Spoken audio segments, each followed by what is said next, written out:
Jean chapitre 18 décrit le moment où Jésus s'est fait arrêter. Dans les versets 1 jusqu'au 11, Pierre ne fait que réagir à ce qui arrive. Poussé par sa peur, par son incertitude, il voulait, on va dire d'une certaine manière, changer les plans de Dieu. Parce que pour les disciples, c'était pas vraiment clair la mission de Dieu. Donc Pierre réagit par peur, il attaque pour se défendre, pour défendre Jésus, et il trahit Jésus pour sauver sa vie. Donc dans sa peur, Pierre, il commence à faire n'importe quoi. Est-ce que ça te rappelle quelqu'un? Parfois, nous pouvons être menés à faire n'importe quoi et avoir n'importe quel genre de comportement. Par incertitude, par peur, par manque de confiance dans le Seigneur. C'est beau de lire dans le même chapitre, dans le verset 11, comment Jésus lui dit à Pierre, « Remets ton épée dans son fourreau. Penses-tu que je ne boirai pas la coupe de douleur que le Père m'a donnée? » En fait, il y a Pierre qui, dans ses émotions et dans son incompréhension de la mission divine de Jésus, essaye d'intervenir et de, en quelque sorte, changer les plans de Dieu. En plus, ce n'est pas la première fois qu'il le fait. À un moment donné, il y a Jésus qui lui dit « Pars d'ici, Satan ». Dans cette question que Jésus lui pose à Pierre, penses-tu que c'est vraiment comme s'il lui disait, penses-tu que tu vas changer les plans de Dieu? Crois-tu qu'avec ton action, avec ce que tu feras, tu vas changer les plans que Dieu a pour ma vie? Et ça, c'est quelque chose qui nous arrive très souvent à nous tous. Parfois, on essaye de faire des choses, de placer des actions pour aider Dieu à accomplir ce qui souhaite notre cœur. Et cette réaction, nous la faisons depuis la position de l'incompréhension. Parce que c'est depuis l'incompréhension que Pierre agit. Donc quand nous sommes confus, quand nous ne comprenons pas, nous allons agir depuis une position d'incompréhension.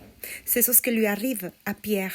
Ma réflexion pour toi, c'est de méditer sur l'obéissance quand tu es bloqué sur l'incompréhension. Cela, ça ne veut pas dire que Dieu ne veut pas que tu comprennes certaines choses. Mais parfois, il y a des moments où nous devons comprendre certaines choses pour agir d'une certaine manière selon notre saison. Et il y a d'autres moments où nous devons comprendre d'autres choses pour agir en fonction de notre saison. Dans la réaction de Pierre, ce n'était pas encore le moment qu'il comprenne réellement quelle était la mission de Jésus sur terre.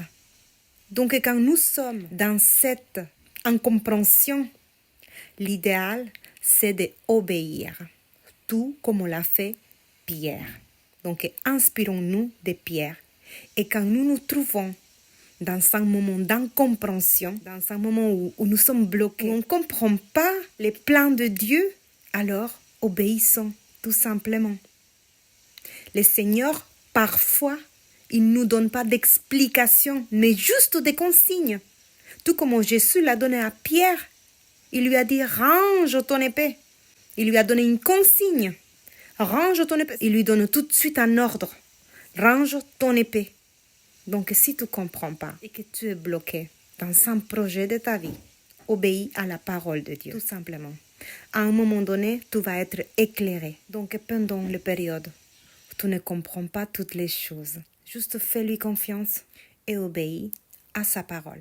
Même si parfois, obéir à sa parole dans une société qui est de plus en plus désorientée et qui a de plus en plus de mal à réfléchir par soi-même est difficile, même dans ce genre de société. Accroche-toi à rester disciple, pas seulement chrétien, à rester disciple et à obéir sa parole, parce que tu seras éclairé. En hébreu, le Seigneur nous dit qu'il n'est pas un homme pour mentir. Alors croyons quand il nous dit que sa parole est une lampe qui éclaire nos pas, qui éclaire notre chemin. On ne peut peut-être pas voir toute la route, mais tu auras à chaque fois l'éclairage nécessaire pour donner ton prochain pas en toute obéissance.